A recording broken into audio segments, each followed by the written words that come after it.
afternoon. And first of all, I'd like to thank my audience for volunteering to participate in this speech. Today I've chosen the topic of bullying. Ty Smalley was a 11-year-old from Perkins, Oklahoma, who had some problems growing up because he was smaller than most children. In the elementary school that he was in, he would have problems with kids pouring chocolate milk over his head, pushing him in the hallways, teasing him for the size that he was, so on and so forth. So, what is bullying? Bullying was defined by the StopBullying.gov as an unwanted, aggressive behavior among school-aged children. That kind of bullying happens in our education because of the clothes that they wear, or even the color of their hair, or the color of their skin. Sometimes even the clothes that they wear cause them to be bullied. Bullying can be repeated or have the potential to be repeated. Some of the different ways that bullying takes place is cyberbullying. This is one of the most crucial ways of being bullied because it can be done anonymously. Cyberbullying would take place either through emails or text messages, on Facebook. It takes place Twitter, any kind of social media. Another way of bullying is in person. Either one-on-one or a group of kids ganging up on one person to bully them.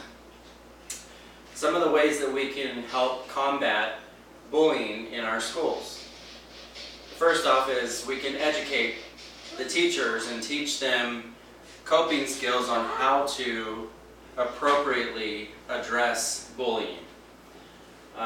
Some of the skills that I was thinking it would be possible are intervening appropriately when they see other kids bullying each other on the schoolyard.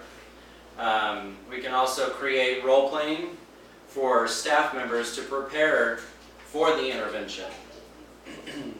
We can also educate parents on the signs to look for when bullying is taking place. We also have, we can address their behavior either for being bullied or the bullier. What are some ways that schools can help? We can conduct student assemblies to determine how often bullying takes place. We can also determine where it takes place and what is being done about it in our school systems.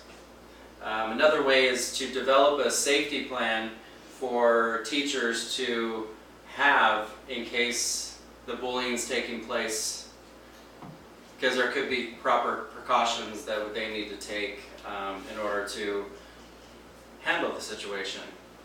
Another thing is that we can set in place a zero tolerance policy in our schools and make sure that it is appropriate with the consequences that are being held. Another way that I was thinking would be great would be creating a student peer program and offering camps for kids to either team build, build self-esteems. They can, teach social skills or teach them self-defense, that sort of thing, to help them build their confidence to fight off the bullier. Suicide is the third leading cause of the young people today in the United States. Some of these statistics that I'm going to mention are striking. 20% of kids who are bullied think about suicide. 4,500 of them actually commit suicide, and that is stated by the United States Government of Education and Justice Department in 2014. provided by the National Crime of Education in 2013, 19% of teens in the U.S. were cyberbullied. 12% of teens in the United States have been bullied in person. And 2.7 million kids in the United States in 2013 were bullied. And also, 160,000 kids missed school in the United States last year due to bullying. What can we do to help our kids combat bullying in our school systems? As I mentioned in the beginning of this, about Ty Smalley. Ty's mom dropped him off at home when he got suspended for 3 days and told him to do his homework and his chores, and she would be home later that evening. When Ty's mother returned home, she found her son shot to death. He had taken a bullet to his head because he was done being bullied.